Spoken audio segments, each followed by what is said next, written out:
क्या हम इंसान इस विशाल ब्रह्मांड में अकेले बुद्धिजीवी प्राणी हैं, या कहीं किसी और ग्रह पर हमारी तरह कोई सभ्यता बसती है?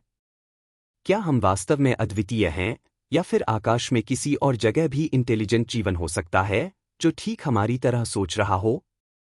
इसी रहस्य को सुलझाने के लिए नासा ने 5 इंटरस्टेलर मिशन लॉन्च किए: पायनियर 10, पायनियर 11, वॉयर 1, वॉयर 2 और न्यू होराइजन।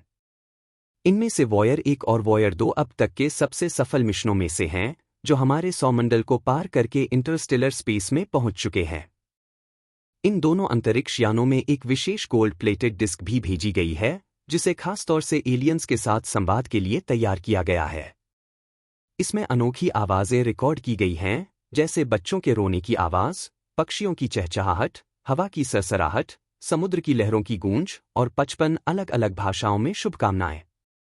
इन डिस्क का उद्देश्य है कि अगर कभी कोई एलियन सभ्यता इन यानों से संपर्क में आए, तो वे पृथ्वी और हमारी संस्कृति के बारे में जान सकें। सवाल ये है कि क्या आज तक किसी एलियन ने इस डिस्क को सुना है? इस वक्त वॉयर स्पेसक्राफ्ट कहाँ हैं, और क्या उन्होंने हमें ऐसी कोई जानकारी भेजी है जो विज्ञान की सीमाओं को चुनौती देती हो?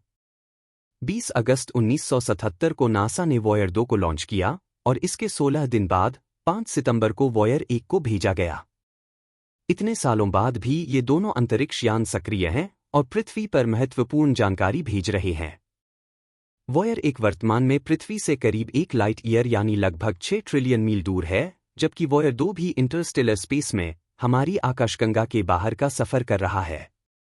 वहां ये यान सौर ऊर्जा का उपयोग नहीं कर सकते, लेकिन इनके अंदर लगे थर्मो इलेक्ट्रिकल जनरेटर, जो प्लूटोनियम से संचालित हैं, इनका संचालन कर रहे हैं। वॉयर मिशन के साथ भेजी गई गोल्डन रिकॉर्ड डिस्क में पृथ्वी की कई आवाजें और 55 भाषाओं में शुभकामनाएं दर्ज हैं, जिनमें बंगाली, हिंदी, पंजाबी जैसी भारतीय भाषाएं भी शामिल हैं। इसके अलावा सितार और तबले पर आधारित भारतीय पारंपरिक संगीत भी भेजा गया है। वैज्ञानिकों ने इस डिस्क को पृथ्वी की सभ्यता का परिचय देने के लिए बनाया था, ताकि अगर कोई एलियन इसे सुने तो वह हमारी संस्कृति और जीवन के बारे में समझ सके। कुछ वैज्ञानिक, हालांकि, इसे एक बड़ा जोखिम मानते हैं।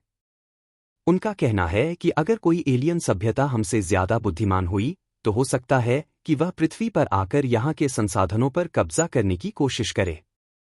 ऐसे में सवाल उठता है कि क्या एलियंस से संपर्क करना एक समझदारी भरा कदम है? वॉयर मिशन ने सौरमंडल की गहरी और अद्वितीय तस्वीरें भेजीं, जिनसे बृहस्पति, शनि, यूरेनस और नेपच्यून के चंद्रमाओं और रिंग्स के बारे में नई जानकारियां मिली। वॉयर 1 ने बृहस्पति के 2 नए चंद्रमा खोजे और ग्रेट रेड स्पॉट का रहस्य उजागर किया, वहीं शनि के 5 नए चंद्रमाओं और एक अनदेखी रिंग की खोज की। इन यानों ने टाइटन के वायुमंडल का अध्ययन किया, जो जीवन की उत्पत्ति से पहले पृथ्वी के वायुमंडल जैसा था। यह इशारा करता है कि टाइटन पर भी जीवन का उदय हो सकता है, अगर वहां पृथ्वी जैसी प्राकृतिक घटनाएं होती हैं।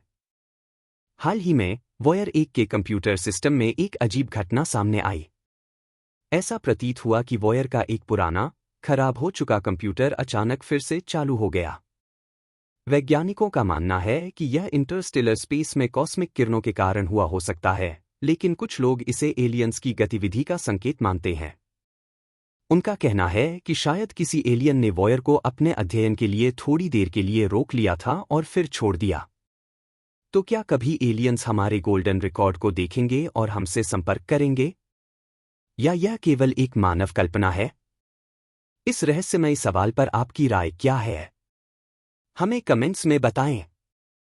वीडियो को लाइक करना और हमारे चैनल को सब्सक्राइब करना न भूलें, ताकि ऐसे ही रोचक और ज्ञानवर्धक वीडियो आप तक पहुंचते रहें।